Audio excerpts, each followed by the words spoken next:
business that would adopt SolaRoof technology, profit from its use in many different ways, who knows, in all kinds of ways. I'm here to help you to do that and put all those profits into the humanitarian. So we called it, a for-profit charity because yes, it's going to be a business, but the owners of the business have a purpose, right? Which is to participate. What happened with my video over here? Yeah, Why probably did just why did it screen, disappear? black screen. I save your screen, your battery maybe. Oh, the battery's okay. I don't know why I jumped out of the meeting. I guess Yeah. Well. on the phone, but Yeah. I guess Yeah. Yeah. I'm back now. Hmm. You see me? Yeah. Should be able to see. There I am. I'm back. There. Okay. So yeah. So what we want to do is facilitate your success on both of those missions, right? Yeah. And when we create a product like, let's say, PyraTEN, we love to see it adopted, right? We're here to show you it, demonstrate how, mobilize the initial steps of, because it's not in production, as you understand, right? It's not in production. But your American-based organization could certainly get it into production. And, indeed, we can help with that. We can find other people in the USA, in LA, that can work directly with Paul. They're all very helpful people, people that love SolaRoof, would like to see it get into production. So then, this can facilitate, again, your objectives. As you know, the technology is open source.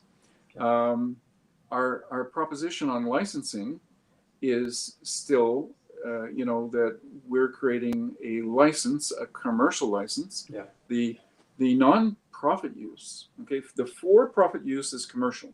The non-profit use has no constraints except for attribution. In other words, identify the technology as SolaRoof or also as PyraPOD, product design, or SolaRoof, invention and technology.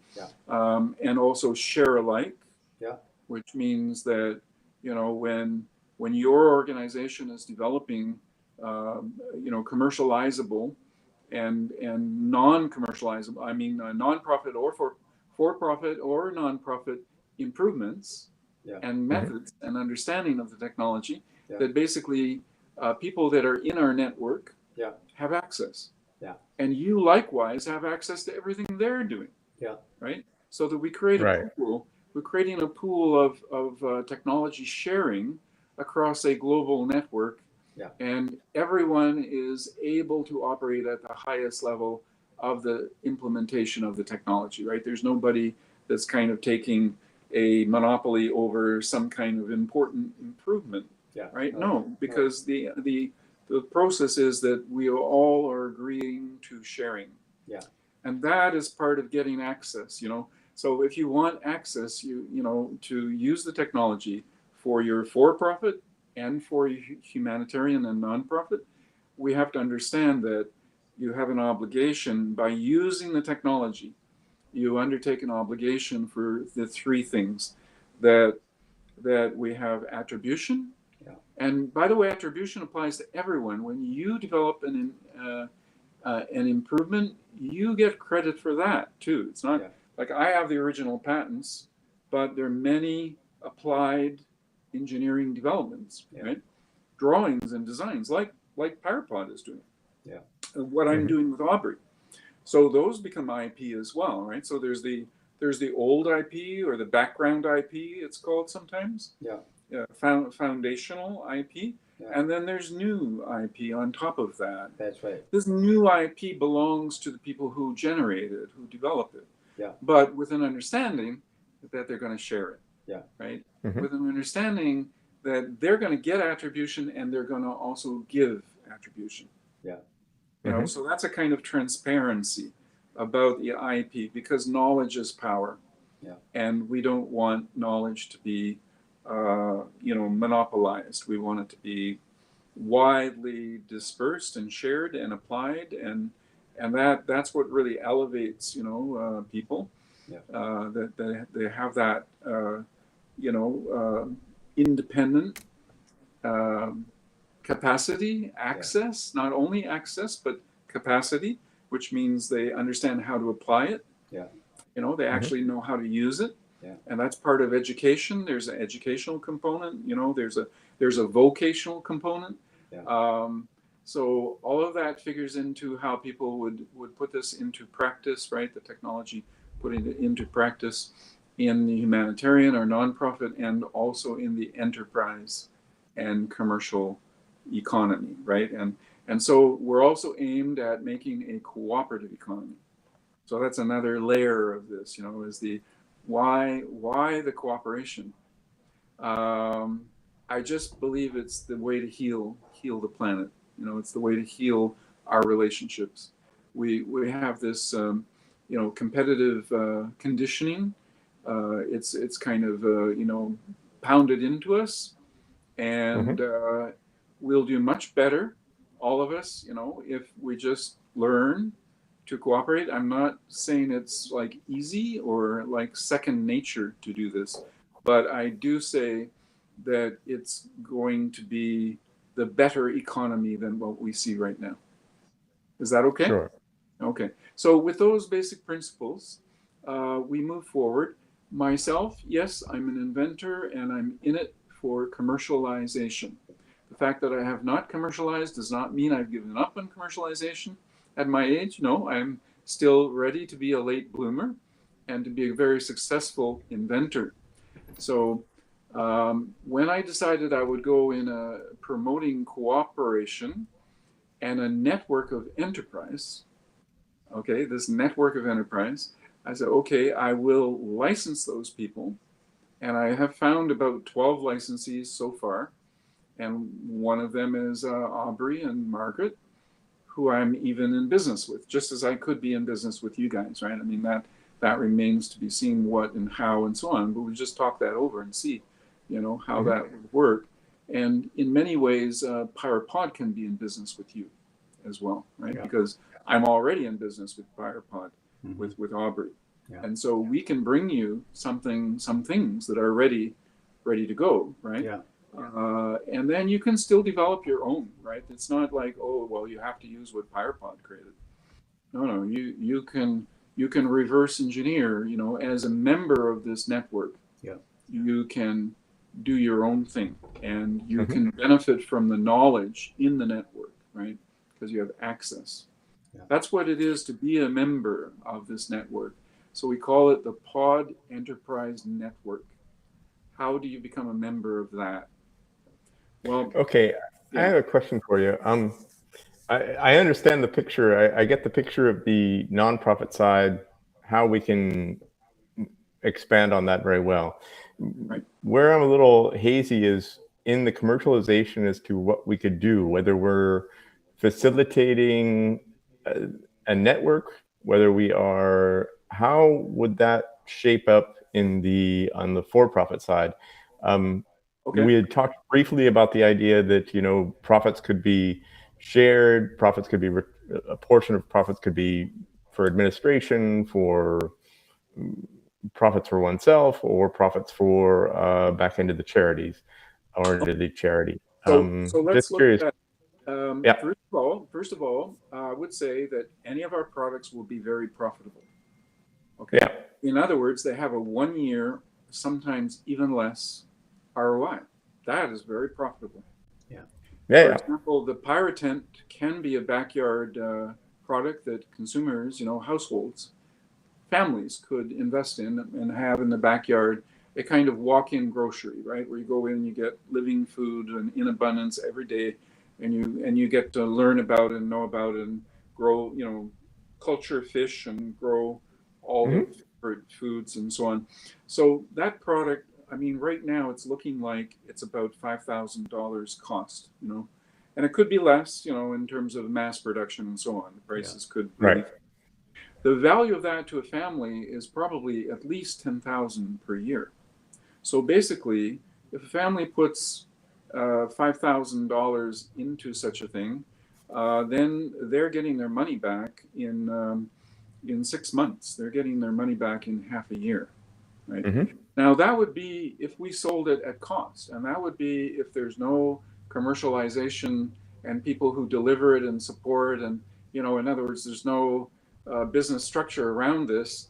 Or Right. another example, a DIYer, a family that can actually build this by themselves. Yeah. They can do that. They can actually go out and build it for $5,000. They don't owe anybody nothing, but they're not part of the network, right?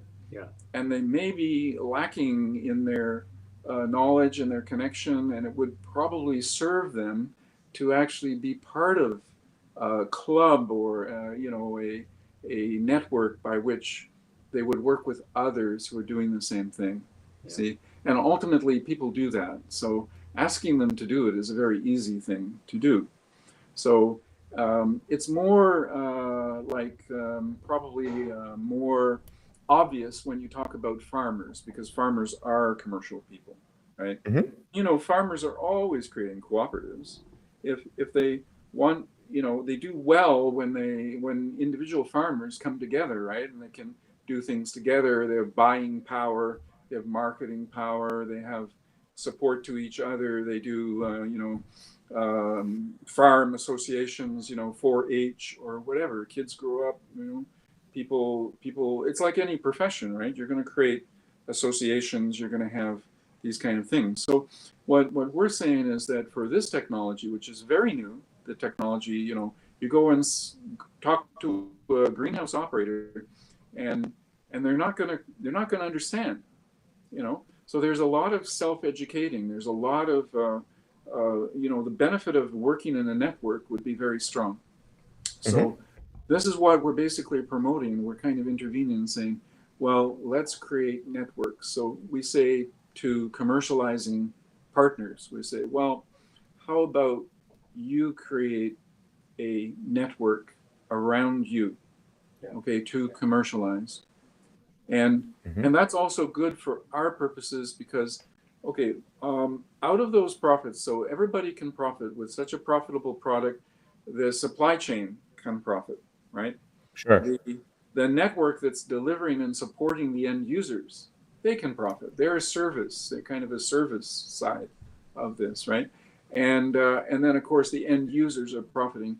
We also, our profit is that we're asking a 5% on cost of the products or the project completion, capital cost, basically. Okay. So it's 5% on capex or product costs in manufacturing, but we're not setting selling price. We're not saying to the co-op what is their selling price. No. That would be up to your network. That would be up to you and your network.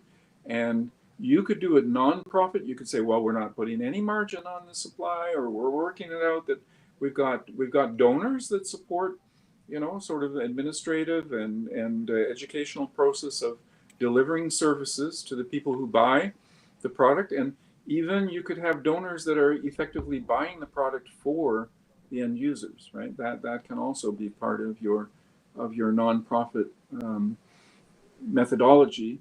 But in the profit side, in America, you could be developing a sales network for any and all of our products. Marvelous markets, of course, in California and the Southwest for what we're offering. And our purpose would be to get you selling as much as you possibly can at the highest price that you can, right? Because that means you're doing very well and you're expanding that business successfully. And we're getting our 5% royalty as a supplier of the technology and also more specifically like these kind of products. These are like packaged products. So, and we put a brand on this, so we call this PyraPOD. And what we want to do is support its adoption. But now you could look at this PyraPOD and say, well, when you look at it, you don't see a backyard walk-in grocery greenhouse, You see a habitat that's that could be delivered to conflict refugees or climate refugees because of what this thing can do. And so then you will develop that theme. you have the people to develop that use, right? That application. Right. I'm there to support you. Yeah. Right. And you can put that into production anywhere in the world, including in the USA, and deliver it globally. And, and there are people in the USA, even in California, that we can go to. Like I know the aluminum industry. This is probably an aluminum structure, the framing. Right. Cover Mm-hmm. materials. I know the companies. Again, we can go to the commodity suppliers and we can say, look, we're putting this into production for global resources, for refugees, whether it's climate or conflict. And there's all these, we know there's going to be 100 million of them, not just the 5 million, maybe 5 million out of one country right now. Well, there's more than that happening and coming in the near future.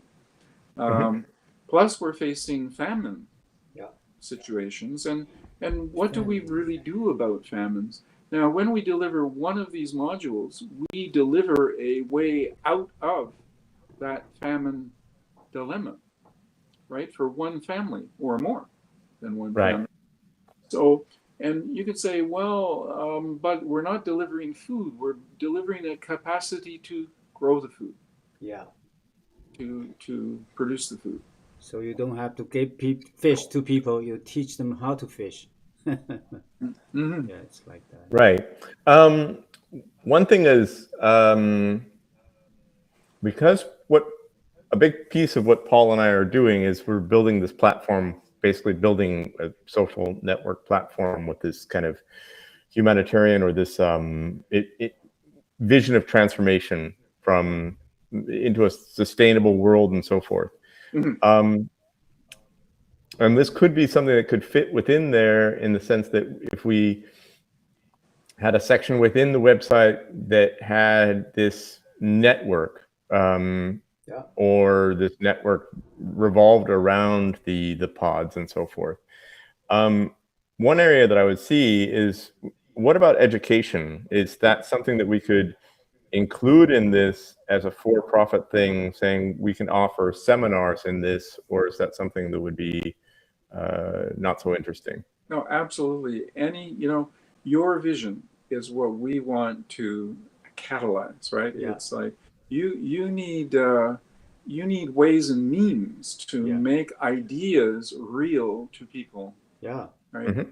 And this is what we love doing that. We're inventors and technology suppliers, and we can work with you mobilizing supply chain and local fabricators and capability. So, and then you will have the products that are needed to implement the future that you envision. Yeah. Okay. Yeah, sure. Once you learn, right, you become quite familiar, right? Either you build one or you purchase the product, right? You have product, right? You know the product. Then you can do seminars, right? You can teach others, right? Tell others about it. Right. Whatever, that's what you decide, right? Yeah. Okay. I get the picture. That's not a bad picture. Can I ask you? I want to change the subject rather radically because I'm a little bit short on time. Getting a little late here. An organization in Nepal, super organization that is connected with many different small villages. Mm-hmm. I've been discussing with them about the idea of doing a greenhouse pod there. Yes. And they came back with a different proposal, which was a super low cost, basically hoop houses made out of plastic and plastic frame.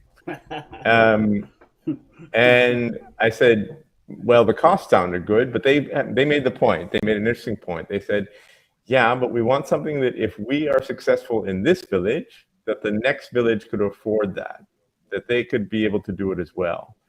And when we're talking about $5,000 or so, I mean, I'm sure we can get the prices down, or if we did this as a donation basis, then it's a totally different thing. Yeah.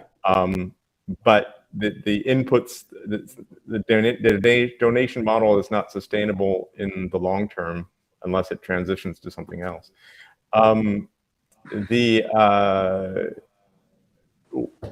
would we able to, is it possible to come up with something that would be sort of in the middle ground that would say, okay, that wouldn't be as expensive, but certainly not something as unuseful as, I guess, a hoop house?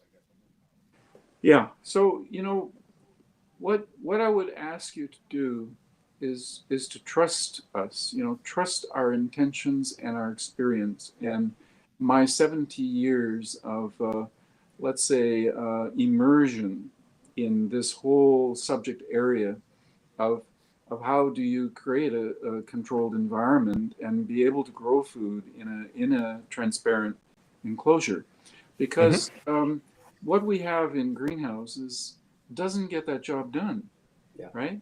They don't work half of the year, right? They over. Right. I understand that. I totally believe you on that point. I totally do. In other words, there's no shortcut to getting the right thing. That's right. The right thing, and the right thing is not that it's very costly, right? Bubbles, liquid bubbles, working with